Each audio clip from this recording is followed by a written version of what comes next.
en octobre pour les femmes, la communauté internationale se mobilise en novembre pour la lutte contre les cancers masculins au Gabon. Le cancer de la prostate est la deuxième cause de mortalité chez les hommes après l'âge de 50 et 60 ans. Pour inverser cette tendance, les autorités gabonaises ont donc voulu pour la première fois se joindre à cette cause. Et pour en parler, le docteur Stevie Ndangou Milama, secrétaire général de la Société gabonaise d'urologie et par ailleurs urologue, est mon invité aujourd'hui. Bienvenue docteur et merci d'avoir accepté l'invitation de Gabo 24. Bonjour et merci de m'avoir invité. Écoutez, on saura tout sur les cancers masculins avec vous dans ce complément d'information qui commence maintenant.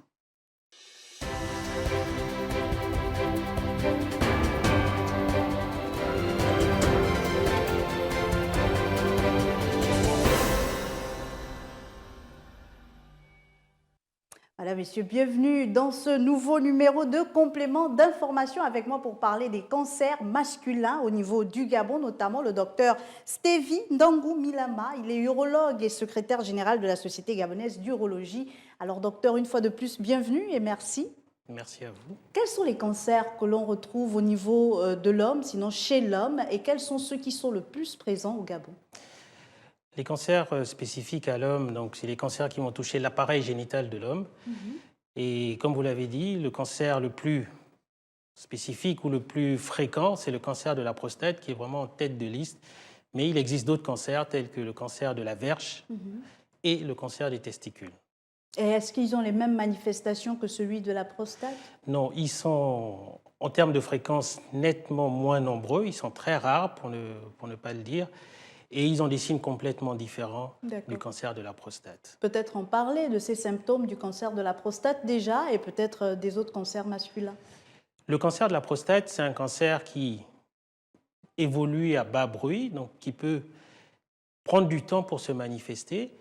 Il n'a pas de signes spécifiques, mais ça va être des signes urinaires qui vont apparaître. Donc on parle de signes de troubles du bas appareil urinaire. Donc c'est un homme qui aura une difficulté à uriner, donc il va faire des efforts de poussée, alors qu'habituellement il ne le faisait pas. C'est un homme qui va se réveiller un peu plus souvent la nuit pour aller uriner, alors qu'avant il se réveillait une ou deux fois. Il va constater que la fréquence augmente, donc ce sera 3, 4, il y en a qui vont même jusqu'à 5, 6 fois dans la nuit. Et ça peut être des signes irritatifs comme des brûlures mictionnelles, c'est-à-dire que quand il urine, il a une sensation de chaleur, une sensation de brûlure au passage des urines. Voilà. Est-ce qu'à ce niveau-là, d'autres infections sexuellement transmissibles, par exemple, ne devraient pas ou ne seraient pas à l'origine aussi de ces cancers-là? Non, cela n'a pas encore été prouvé. Les infections sexuellement transmissibles et cancer de la prostate, il n'y a pas de lien actuellement. Les infections sexuellement transmissibles auront d'autres conséquences, notamment sur la fertilité, mais pas sur le développement d'un cancer de la prostate en tant que tel. Est-ce que souffrir de la prostate, comme on l'écoute souvent, est synonyme d'avoir un cancer de la prostate? Très bonne question. Pas du tout. Parce que dans la prostate, vous avez plusieurs maladies qui peuvent se développer. Les principales, bon, la plus grave, c'est le cancer de la prostate, mais vous avez d'autres maladies qui sont plus fréquentes, notamment l'hypertrophie de la prostate. C'est une augmentation du volume de la prostate. C'est la maladie la plus fréquente au niveau de la prostate. Et elle n'a pas de gravité similaire au cancer de la prostate. Elle est bénigne, comme on peut le dire. Et vous avez une autre catégorie de maladies au niveau de la prostate, ce sont les infections, inflammations de la prostate. Donc on a 3 grosses entités au niveau de la prostate, dont la plus fréquente, c'est l'hypertrophie de la prostate. Est-ce qu'il y a une tranche d'âge pour souffrir du cancer de la prostate ou il concerne tous les hommes? Il y a une tranche d'âge préférentielle dans le sens où chez l'homme de race noire, c'est à partir de 45 ans que la fréquence, la prévalence du cancer de la prostate va augmenter. Est-ce que ça veut dire qu'avant 45 ans, vous n'avez pas encore observé de cas souffrant de cancer de la prostate? Si, mais c'est très, très rare. Il y a des cas chez le jeune, chez le sujet jeune, donc de moins de 45 ans, mais c'est très, très rare. Après 45 ans, la fréquence va nettement augmenter. Et donc, c'est cette tranche d'âge, c'est à partir de cette tranche d'âge-là qu'on va surveiller l'apparition d'un cancer de la prostate. Alors, il y a des idées reçues qui disent que, par exemple, pour ne pas souffrir de la prostate ou d'un cancer de la prostate, il faudrait avoir certaines activités, notamment augmenter des relations intimes. Est-ce que cela est avéré scientifiquement? Non, pas du tout. Sur le plan consensuel, au niveau des sociétés savantes, il n'y a pas de rapport, parce qu'il y a des études contradictoires. Donc, l'activité sexuelle n'est pas un facteur de risque donc, qui pourrait favoriser la survenue d'un cancer de prostate. Et n'est pas non plus un facteur de protection du cancer de la prostate. Oui. Donc, à ce niveau-là, tous les hommes sont naturellement exposés au même niveau, que l'on soit actif, très actif sexuellement ou pas. Exactement. C'est votre mot, docteur, que l'on retient. Parlez-nous alors de cette campagne autour de la sensibilisation contre les cancers masculins. C'est la première fois que le Gabon va, ou du moins célèbre et accompagne cette lutte. Comment se fait-elle, cette sensibilisation? Comment se fait les dépistages? On aimerait tout savoir, docteur. Oui, donc effectivement, comme vous l'avez dit, c'est la première édition. Mhm. C'est Novembre Bleu, donc c'est un mois qui est consacré au cancer masculin, Oui. avec toujours un accent sur le cancer de la prostate, étant donné que c'est de loin le cancer masculin le plus fréquent. Le plus important. Mhm. Tout à fait. C'est la première édition, donc on a commencé par une campagne de communication, de sensibilisation, donc qui a commencé la semaine dernière avec Dr Mogougou, Dr Massandé, qui ont eu à répondre à certaines questions. Et donc, c'est informer nos confrères, nos concitoyens sur le cancer de la prostate et sur les autres cancers. Sur le plan pratique, nous avons commencé le dépistage, donc les consultations. Est-ce qu'on ressent quand même un engouement du genre masculin? Oui, parce que nous avons commencé les consultations hier, D'accord. donc lundi, et ça va prendre toute la semaine. Et on a eu près de 100 patients qui ont consulté hier, donc on a senti vraiment l'engouement. Les consultations se poursuivent. Aujourd'hui, c'est pareil, on a tout autant de patients qui viennent consulter dans ce cadre-là, uniquement pour le dépistage. Donc ça, c'est vraiment un signe positif. Avant de revenir à la façon dont se fait exactement ce dépistage, on aimerait savoir, est-ce que les résultats, c'est comme pour les cancers féminins, ils sortent sur place? Est-ce qu'on est conscient de son état une fois on a terminé le dépistage? Non, pas tout à fait, parce que le dépistage du cancer de la prostate est un peu différent de celui du col de l'utérus, notamment.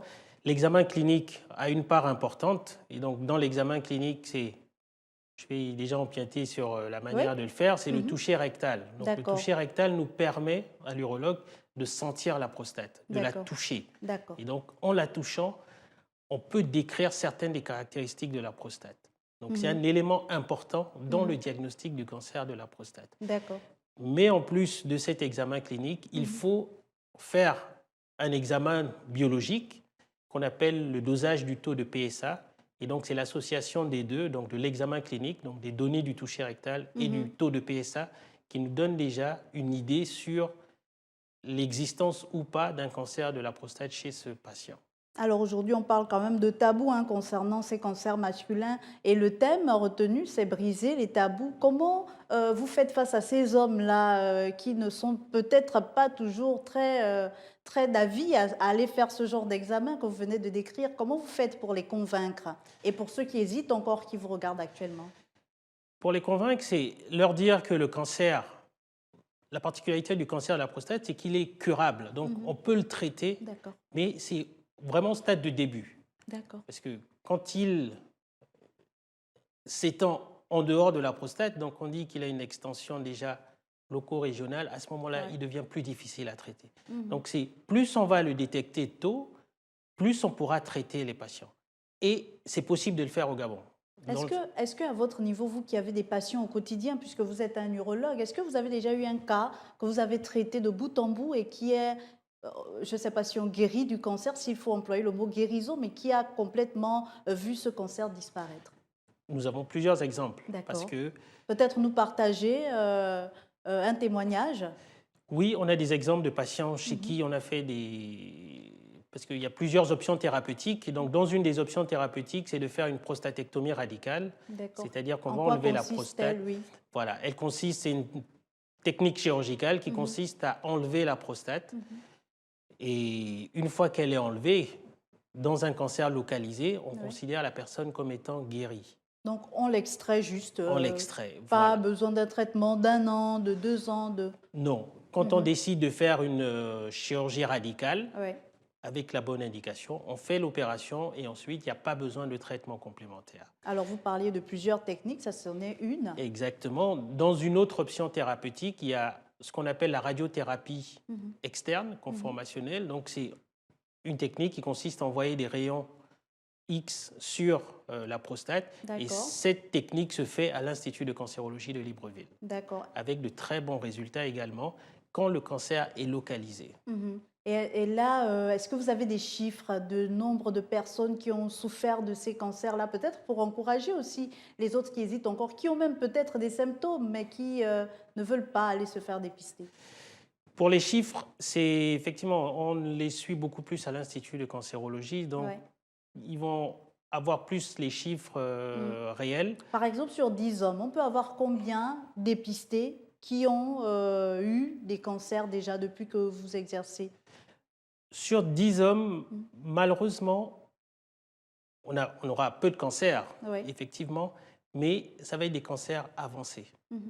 Sur ceux qu'on diagnostique aujourd'hui, je veux dire, la majorité sont des cancers avancés, donc qui sont très difficiles à guérir ou qui ne peuvent guérir. Mais alors, à ce niveau-là, comment les hommes peuvent prévenir le fait d'avoir un cancer? Comment ils peuvent savoir que, bon, là, je ne suis pas encore dans le niveau du cancer, je suis peut-être seulement au niveau de la pathologie de la prostate? À quel moment, comment on peut prévenir cela? La prévention, ça va être d'écouter son corps. Donc, à chaque signe, dès qu'on a un signe qu'on trouve anormal, dès qu'on a un symptôme qui apparaît, qu'on n'avait pas habituellement, il faut consulter. C'est la meilleure manière de prévenir et de diagnostiquer tôt. Mais on remarque qu'au Gabon, les hommes n'ont pas trop la culture de la consultation. Malheureusement. Et c'est pour ça que je vous remercie de nous avoir invités, de nous offrir cette possibilité d'informer les gens. Parce que c'est plus le diagnostic est fait précocement, donc c'est-à-dire tôt, et plus on a des taux de guérison qui vont être proches de 100%. Mais lorsque le diagnostic il sera fait tard, malheureusement, les techniques actuelles ne permettent pas d'avoir des taux de guérison aussi importants. Mais alors, au niveau de la prise en charge, comment ça se passe? Parce qu'en même temps aussi, il y a le coût, souvent qui rend certains réfractaires. Est-ce qu'ils sont totalement pris en charge, ceux qui souffrent de ces cancers de la prostate? Non, ils ne sont pas totalement pris en charge. Il y a une grosse part qui est prise en charge par la CNAMJS, donc notre société d'assurance. Mais il y a toujours un ticket modérateur pour le patient. D'accord. En sachant qu'il reste pas très élevé. S'il n'y avait pas la CNAMJS, ce serait beaucoup plus lourd, beaucoup plus difficile à prendre en charge. Avec la CNAMJS, les taux restent quand même, la part du patient reste acceptable. Et connaissant notre société africaine où souvent la famille aide les patients, ils arrivent quand même à trouver les moyens pour se faire prendre en charge. Est-ce que l'environnement joue également un rôle dans ces cancers masculins, pour avoir un cancer masculin? Est-ce que c'est lié à la façon dont on mange, la façon dont on vit au quotidien? Tout à fait. L'environnement, il est difficile de faire la part ou d'identifier les facteurs péjoratifs dans l'environnement, mais l'environnement joue un rôle très important dans le développement du cancer. Qu'est-ce qui ressort des études, par exemple, comparativement entre l'Afrique et l'Europe, par exemple? Ce qui ressort, c'est que l'homme noir fait le plus de cancers. Pourquoi? Il y a une composante génétique qui n'est pas encore totalement établie. Donc, il y a des gènes qui vont être suppresseurs de cellules malignes. Et donc, on a des altérations de ces gènes qui, après, favorisent la formation de cancer. Et malheureusement, l'homme noir fait plus de cancers, de la prostate notamment, que l'homme de race blanche, qui en fait plus encore que l'homme de race asiatique. Donc, il y a beaucoup de composants, de facteurs génétiques qui restent encore à être identifiés pour expliquer ces différences de prévalence des cancers de la prostate. Et pour revenir à la question de l'environnement, il y a des études qui avaient été faites qui montraient que les Asiatiques font moins de cancers que les Américains, par exemple, de race blanche. Mais quand on prenait ces Asiatiques et qu'ils vivaient aux États-Unis, donc pour ceux qui étaient nés aux États-Unis, qui vivaient aux États-Unis, on se rendait compte que leur taux de cancer se rapprochait des Américains. Voilà. Ah, d'accord. Et qui devenaient donc plus élevés que ceux qui vivaient en Asie. En Asie. Alors qu'on pouvait se dire qu'ils ont le même patrimoine génétique, Oui. étant donné qu'ils sont Oui. asiatiques. Et donc là, ça a permis de mettre en évidence, on va dire, les facteurs environnementaux. Donc c'est dans l'environnement, dans leur façon de s'alimenter, dans l'air qu'ils respirent, qu'il y a des facteurs qui doivent être à l'origine de cette augmentation des À ce cancers. moment-là, quand on prend conscience de toutes ces choses, qu'est-ce que les hommes, au niveau du Gabon, par exemple, devraient faire pour éviter les cancers?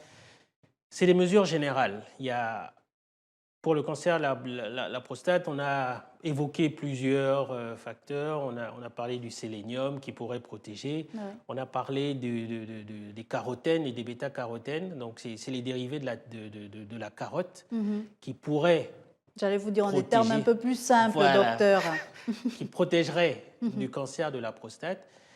Mais ça va être plus des mesures générales. Ouais. Donc, c'est avoir une activité physique régulière, c'est lutter contre l'obésité, D'accord. c'est donc diminuer la consommation en graisse, diminuer la consommation en viande rouge. Donc, c'est vraiment des mesures plus générales que spécifiques au cancer de la prostate. Alors, vous avez parlé d'une tranche d'âge. Il y a quand même le risque pour les hommes de moins de 45 ans de ne pas se sentir intéressés par cette campagne de sensibilisation contre les cancers, puisqu'on parle des plus de 45 ans. Est-ce qu'il n'y a pas moyen de les intéresser, de les y intéresser également, puisqu'il y a aussi d'autres catégories de cancers? Est-ce que ces autres cancers masculins ne concernent toujours que cette même tranche d'âge?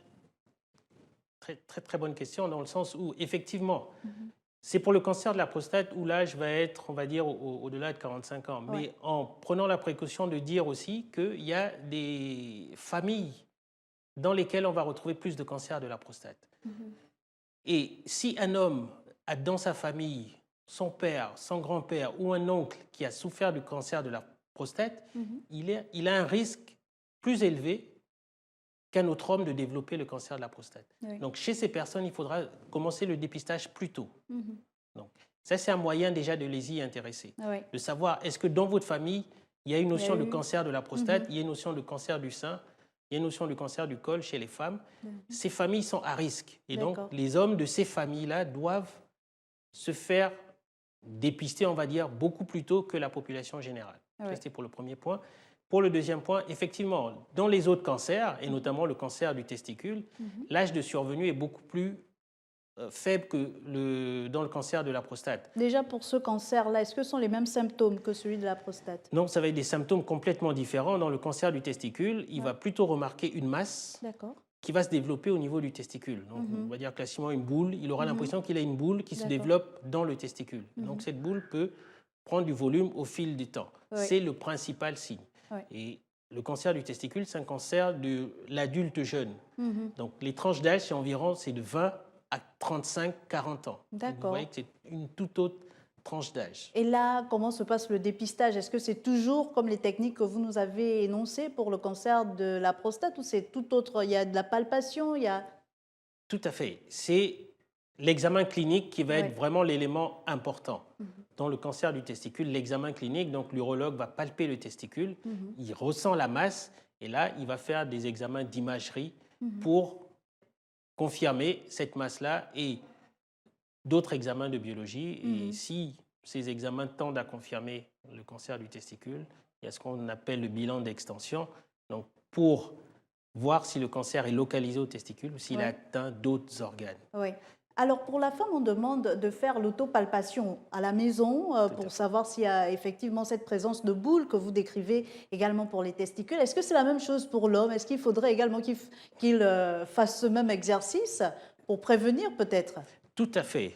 Pour le testicule, c'est faisable et c'est exactement la même chose parce que les testicules, c'est un organe qui est libre, qui n'est pas caché contrairement à la prostate où il est très difficile Ouais. de l'atteindre. Le testicule, il est accessible, il est extériorisé, donc un homme tout seul peut se palper le testicule et sentira qu'il a une masse ou pas. D'accord. Pareil pour la verge, elle est très exposée, et elle est visible, et donc il peut voir s'il y a une anomalie qui Là apparaît. également, il y a possibilité de cancer.